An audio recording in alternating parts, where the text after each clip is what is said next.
মানবতা বিরোধী অপরাধের অভিযোগে গ্রেপ্তারি পরোয়ানাভুক্ত সাবেক প্রধানমন্ত্রী শেখ হাসিনাকে সরকার যদি ফেরত আনতে পারে তাহলে বিচারটা ভালোভাবে করা সম্ভব হবে বলে মন্তব্য করেছেন আন্তর্জাতিক অপরাধ ট্রাইব্যুনালের চিফ প্রসিকিউটর মোহাম্মদ তাজুল ইসলাম। শেখ হাসিনাকে ফেরত পাঠাতে ভারতের কাছে সরকারের আনুষ্ঠানিক চিঠি পাঠানোর বিষয় সম্পর্কে অভিমত জানতে চাইলে তিনি সাংবাদিকদের এই কথা বলেন। তাজুল ইসলাম বলেন, আমাদের রিকোয়েস্টের ভিত্তিতে রাষ্ট্র ও বিষয়ে ব্যবস্থা নিয়েছে। রাষ্ট্রের কাজটি করেছে। তাকে ফেরত পাওয়ার জন্য কূটনৈতিক চ্যানেলের চেষ্টা করা হচ্ছে। সরকার যদি তাকে ফেরত আনতে পারে তাহলে বিচারটা আরও ভালোভাবে করা সম্ভব হবে বলে জানান তিনি। এর আগে মানবতা বিরোধী অপরাধের অভিযোগের গ্রেপ্তারি পরোয়ানাভুক্ত শেখ হাসিনাকে ফেরত পাঠাতে ভারতের কাছে চিঠি পাঠিয়েছেন বাংলাদেশ। এই বিষয়ে পররাষ্ট্র উপদেষ্টা মোহাম্মদ তৌহিদ হোসেন সাংবাদিকদের বলেন, সাবেক প্রধানমন্ত্রীকে বিচারের সম্মুখীন করার জন্য বাংলাদেশ ফেরত চেয়েছে। এটা ভারতকে জানানো হয়েছে। ভারতও চিঠিটি পেয়েছে বলে তারা নিশ্চিত করেছেন।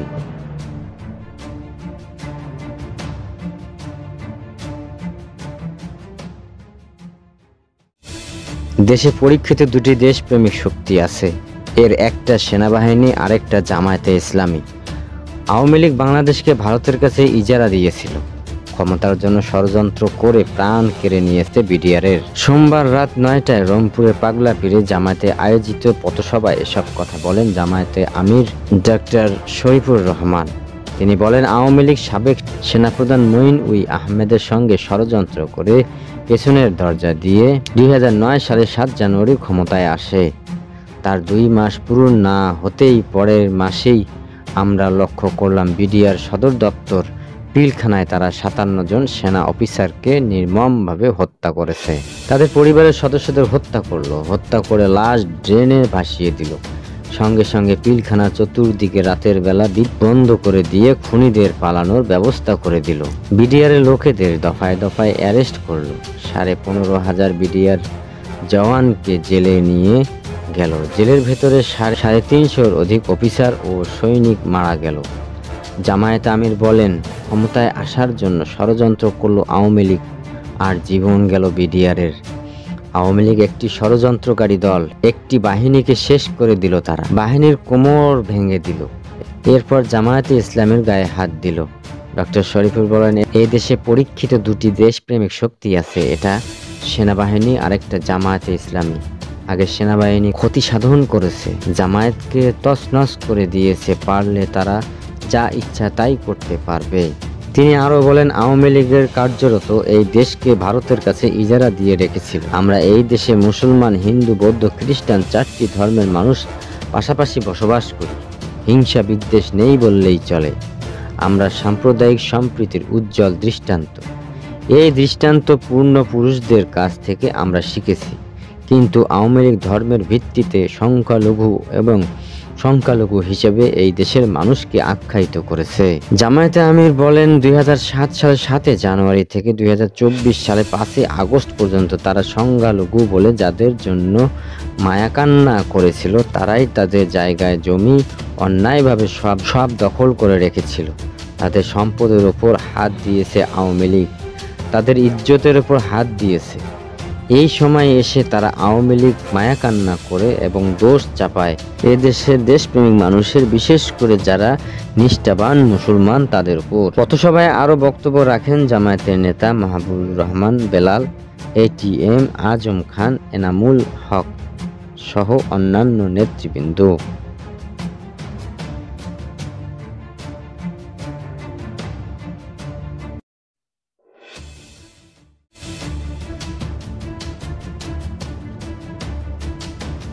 রেল একটি বাণিজ্যিক প্রতিষ্ঠান হলেও এর বর্তমান অবস্থার জন্য অপব্যয়কে দায়ী করেছে রেলপথ উপদেষ্টা ফাউজুল কবির খান। এই কারণে রেলের খরচ কমাতে সাশ্রয়ী হওয়ার পরামর্শ দিয়েছেন তিনি। সকালে ঢাকা খুলনা রুটে ট্রেন চলাচল উদ্বোধন করে তিনি এই পরামর্শ দেন। ফাউজুল কবির খান বলেছেন, রেলের বর্তমান অবস্থানের কারণ অপব্যয়। তাই যেখানে যাত্রী বেশি হবে সেখানে রেল থামবে। আমাদের ব্যয় আশেপাশের দেশের তুলনায় অনেক বেশি উল্লেখ করে রেলপথ উপদেষ্টা বলেন, এই খরচ কমাতে হবে। রেলের আয় দিয়েই একে চলতে হবে। আমাদের ব্যয় সাশ্রয়ী হতে হবে। এর আগে আজ সকাল 6টায় খুলনা থেকে 553 জন যাত্রী নিয়ে যাত্রা শুরু করে শাহজাহানাবাদ এক্সপ্রেস।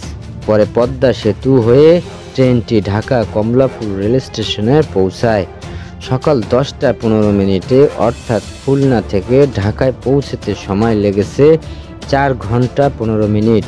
প্রসঙ্গগত, সোমবার সারা সপ্তাহে বাকি 6 দিন ট্রেনটি চলাচল করবে।